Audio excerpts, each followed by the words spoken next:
নমস্কার, গুরু কৃপাহি কেবলম। আমি অধ্যাপক ডক্টর শ্রী সুনীল শাস্ত্রী। আজ আমি আপনাদের সপ্তমভাবে বুধ গ্রহ থাকলে জাতক জাতিকাদের কি প্রভাব হয় সেই নিয়ে বিস্তারিত আলোচনা করব। বিগত কয়েকদিন আগে আপনাদের লগ্ন থেকে ষষ্ঠ ভাব পর্যন্ত আলোচনা করেছি।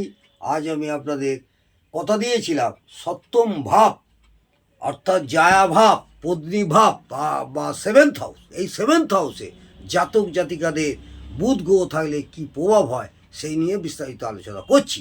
জাতক বা জাতিকার বিবাহ বা বিবাহিত জীবনের জন্য সপ্তমভাবে বুধ থাকা খুবই অশুভ।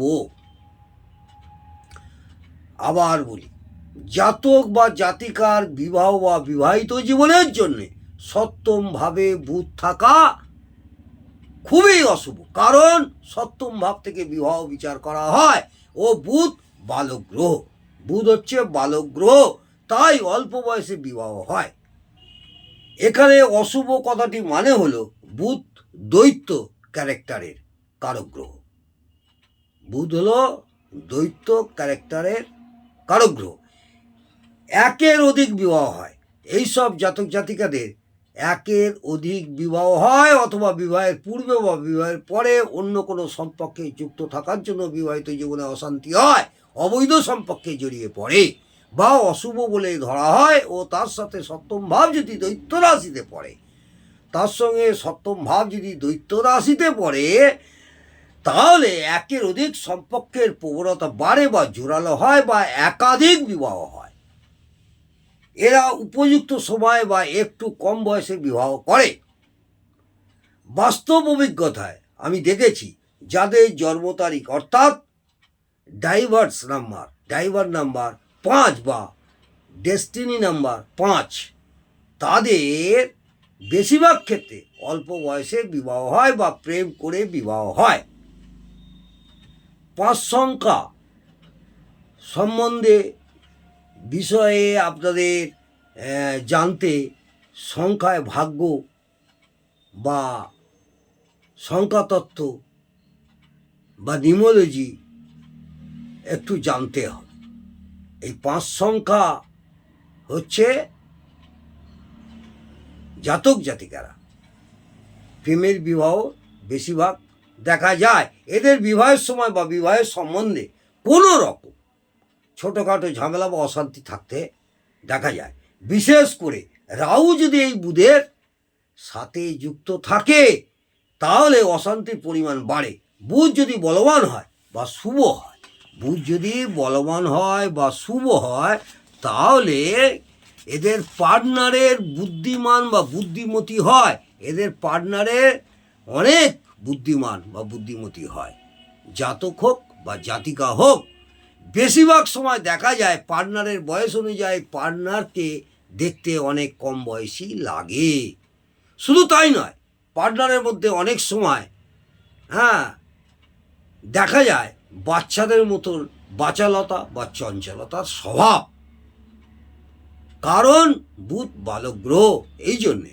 আবার অনেক সময় দেখা যায় দূর সম্পর্কের কোনো আত্মীয়ের সাথে বিবাহ হয়। দূর সম্পর্কের কোনো আত্মীয়র মধ্যেই এদের বিবাহ হয়তো বন্ধন হয়ে গেল। বুধ যদি শনি রাহু অথবা কেতুর সাথে থাকে, বুধ যদি শনি রাহু অথবা কেতুর সঙ্গে থাকে, তাহলে অনেক সময় পার্টনারের নার্ভের রোগ হতে দেখা যায়। পার্টনারের নার্ভের রোগ হতে দেখা যায় কারণ বুধ নার্ভের কারক গ্রহ। নার্ভের রোগ হতে দেখা যায় কারণ বুধ হলো নার্ভের কারক গ্রহ ও শনি নার্ভ সিস্টেমের কারক গ্রহ। ও রাহু রোগটাকে অনেক বাড়ায়। রাহু রোগটাকে অনেক বাড়ায়। এরা ব্যবসায় খুব পারদর্শী হয়, ব্যবসায় উন্নতি করে, ভালো বংশধর হয়, ভালো ব্যবসায়িক বুদ্ধিও থাকে। এইসব জাতক জাতিকাদের ভালো ব্যবসায়িক বুদ্ধি থাকে, এমনকি বিদেশে পর্যন্ত ব্যবসা করতে পারে। কারণ সপ্তম ভাব থেকে ব্যবসার বিচার করা হয়। সপ্তম ভাব থেকে আমরা ব্যবসারও বিচার করে থাকি। কারণ বুধ ব্যবসার কারক গ্রহ। আমি ছাত্রছাত্রীদের একটু টিপস দিচ্ছি যে সপ্তম ভাবের সাথে বুধের যদি কোনো সম্পর্ক, কোনো রকম সম্পর্ক না থাকে, সপ্তমভাবে ভালো করে মন দিয়ে শুনুন, সপ্তম ভাবের সাথে বুধের যদি কোনো রকম সম্পর্ক না থাকে তাহলে জাতক বা জাতিকার কোনোভাবেই বসা করা উচিত নয়। সপ্তম ভাব যদি দৈত্য রাশিতে পড়ে এবং বুধ এখানে থাকে তাহলে পার্টনারশিপের ব্যবসা ভালো হয়। পার্টনারশিপের ব্যবসা ভালো হয়। এরা খুব আমোদ প্রমোদ প্রিয় হয় বা হই হুল্লোড় পছন্দ করে। এইসব জাতক জাতিকারা খুব আমোদ প্রমোদ এবং হই হুল্লোড় পছন্দ করে। এই বুধ যদি পাপদৃষ্ট পাপ পীড়িত পাপ মধ্যগত শত্রু গৃহগত দুস্থানগত বা দুস্থানপতি হয়, বাদক স্তরে থাকে বা বাদকপতি হয়, নিচস্থ বা নাশস্থ হয়, অশুভ অ্যাসপেক্টে থাকে, ষোড়শবর্গে বল কম পায়, তখন সমস্ত শুভত্বের পার্সেন্টেজ কমবে। আবার কিছু কিছু ক্ষেত্রে খুব অশুভ হলেও উল্টো ফল দিতে পারে। অর্থাৎ উপযুক্ত ফলগুলি কতটা কার্যকর হবে সেটা বুধের শুভত্ব ও অশুভত্বের উপরেই নির্ভর করছে। আজ আমি আপনাদের সপ্তম ভাবে বুধ গ্রহ থাকলে জাতক জাতিকাদের কী প্রভাব হয় সেই নিয়ে আলোচনা করলাম।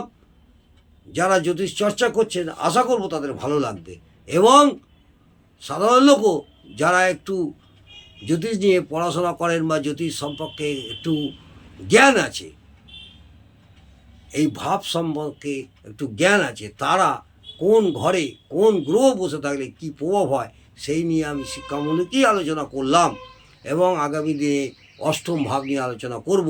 যদি ভালো লাগে অবশ্যই একটা লাইক করবেন এবং কমেন্টে জানাবেন। আর যারা নতুন আমার চ্যানেলে তারা অবশ্যই সাবস্ক্রাইব করে বেল আইকনটা টিপে দেবেন, এবং আগামী দিনে আরও ভালো ভালো সুন্দর সুন্দর ভিডিও আপনাদের উপহার দিতে পারবো। নমস্কার, জয় মা তারা। ভালো থাকুন, সুস্থ থাকুন, আনন্দে থাকুন।